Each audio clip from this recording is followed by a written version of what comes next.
એકાદશીના દિવસે માને દહીં આપવું, દધી, એ દધીના એ પૂજા દ્વારા અને દધીના દાન દ્વારા એ માણસ દેવીનો પ્રિય બને છે, પરમ પ્રિય થાય છે.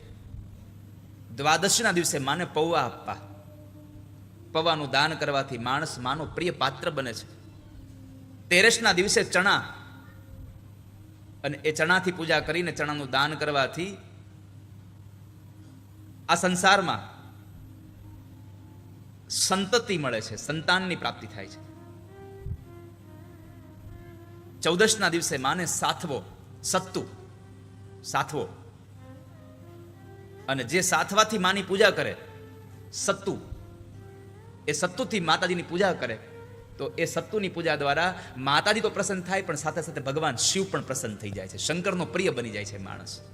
અને પૂર્ણિમાના દિવસે માને ખીરથી પૂજા કરવી, અને જે માણસ ખીરથી પૂજા કરી અને ખીરનું દાન બ્રાહ્મણોને કરે છે એના પિતૃઓનો ઉદ્ધાર થઈ જાય છે. આ પૂર્ણિમા સુધીનો ક્રમ દેવ ભાગવતે બતાવ્યો છે.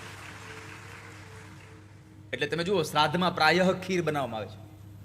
પિતૃઓની તૃપ્તિ માટે ખીરનું દાન થાય છે, ખીરની પૂજા થાય છે. આ તો પૂનમ સુધીની તિથિ બતાવી.